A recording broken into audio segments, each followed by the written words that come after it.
கன்னியாகுமரியில் தொடர்ந்து கடல் சீற்றத்துடன் காணப்படுவதால் கடலோர பகுதிகளுக்கு சுற்றுலா பயணிகள், மீனவர்கள் யாரும் செல்ல வேண்டாம் என மாவட்ட ஆட்சியர் எச்சரிக்கை விடுத்துள்ளார்.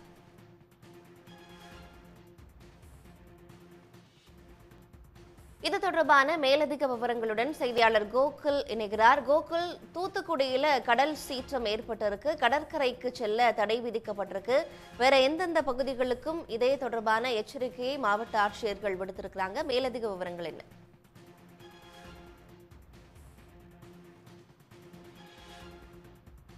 கன்னியாகுமரி கடற்பகுதியில காற்று அதிகம் வீசக்கூடும், கடலுக்கு யாரும் செல்ல வேண்டாம், கடற்பகுதிகளுக்கும் யாரும் செல்ல வேண்டாம், மீன்பிடிக்கவும் யாரும் செல்ல வேண்டாம் என கன்னியாகுமரி மாவட்ட ஆட்சியர் எச்சரிக்கை விடுக்கப்பட்டுள்ளதை தொடர்ந்து தூத்துக்குடி மாவட்டத்திலேயும் காற்று அதிகம் வீசக்கூடும் என்பதால் 10ஆம் தேதி முதல் 14ஆம் தேதி வரை மீனவர்கள் கடலுக்கு செல்ல வேண்டாம், கடலில் நீராடவோ விளையாடுவதற்கோ பொதுமக்கள் கடற்கரைக்கு செல்ல வேண்டாம் என தூத்துக்குடி மாவட்ட ஆட்சியர் லட்சுமிபதி அறிவித்துள்ளார்.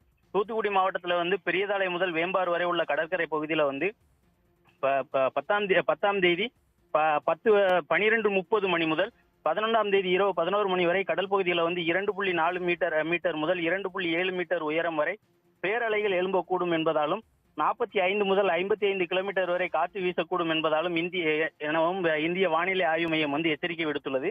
எனவே கடற்கரையை ஒட்டியுள்ள சுற்றுலா தலங்கள் மற்றும் கடற்கரையோர கிராமங்களில் உள்ள அருகில் உள்ளவர்கள் கடலில் செல்லவோ நீராடவோ புகைப்படம் எடுத்துக் கொள்வதற்கோ கடற்பகுதிக்கு செல்ல வேண்டாம் என அறிவுறுத்தப்பட்டுள்ளது.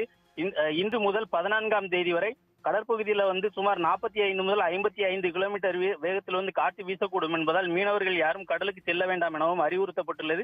இதை பொதுமக்கள் கடைபிடித்து சுற்றுலா செல்லக்கூடியவர்கள் கடற்பகுதியில பாதுகாப்பாக இருக்கவும் கடலில் காலை நினைப்பதற்கு தண்ணீரில் இறங்க வேண்டாம் எனவும் மாவட்ட ஆட்சியர் லட்சுமிபதி அறிவித்துள்ளார். விவரங்களுக்கு நன்றி ஜெயக்குமார். உடனுக்குடன் செய்திகளை தெரிந்து கொள்ள சன் நியூஸ் பெல் ஐகானை கிளிக் பண்ணுங்க.